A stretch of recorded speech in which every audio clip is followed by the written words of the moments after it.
Let's talk now to sports writer and broadcaster Ben Isaacs. Good to see you, Ben. Welcome to the programme. We have just been rolling out some pretty big numbers there. Why could this Super Bowl be the most expensive on record? Well, this season, the most expensive average ticket price in the NFL was for the Las Vegas Raiders, and that's for two reasons, both of which apply to this Super Bowl. First, the desire to go and have fun in Las Vegas, America's playground. And secondly, it's one of the smallest stadiums in the NFL. Fewer seats mean each seat is more valuable. And it's a very new stadium, and it's been built for premium experiences. There aren't many seats you would ever call cheap seats anyway. So there was never going to be a bargain. The average get-in price right now is, I think, around $6,500 US. It's always impossible to buy a Super Bowl ticket directly. You're almost guaranteed to have to buy one from an official reselling platform. The price has been falling in the last couple of days and will continue to fall, but that's in part due to the hotel and flight situation that you mentioned. As you get closer to the game, it's that much more difficult to get a hotel or flight, so those prices for the tickets actually do come down. However, the travel situation aside, people are still buying those tickets, or are they? Is it worth it for them?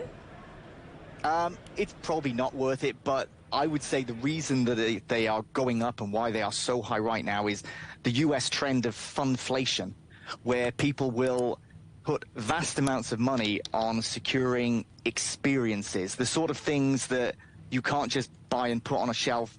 These are things that they will want to have the pictures of. They'll want to be able to tell the stories. And this is consumer desire to splurge on these experiences have been going up pretty much since COVID. And this feels like the peak experience anywhere in America right now. All right, so there's a big money side to this, isn't there? The ad break, which advertisers pay millions to put their products on screen during the Super Bowl. What do they get out of that?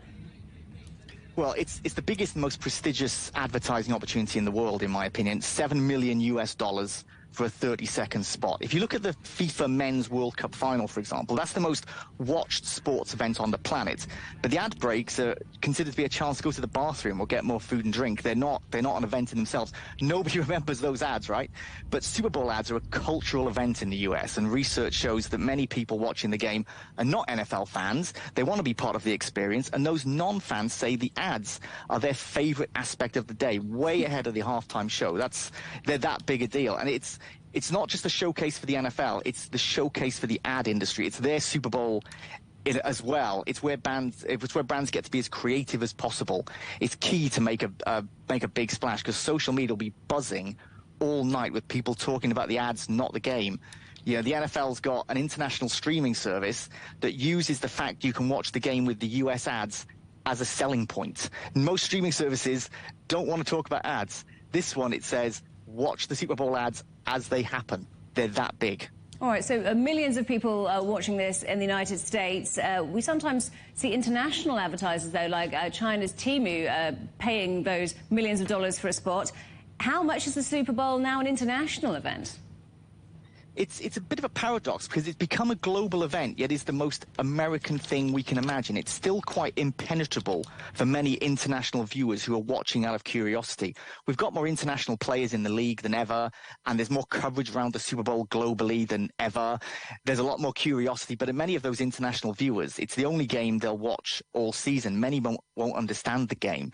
As far as advertisers, I think it's less about making the sport more global and more a sign that international brands see the Super Bowl as the #1 way to create a dialogue with American consumers. We know fewer people are watching TV ads because of streaming and time shifting, but we also know that live broadcasts are somewhat immune to that. The Super Bowl is completely immune. Most popular event in America from a cultural point of view.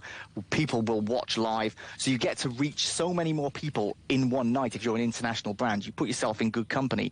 Just by having a Super Bowl ad, you're telling the world your brand is a big deal. And so often in a Super Bowl, stars are born overnight. A player will make a play and become a star in America, and that can happen for brands as well. They can announce themselves to America and say, here we are, you have to take us seriously now. Ben, great to talk to you. Thank you for joining us today. That's Ben Isaacs, the sports writer and broadcaster.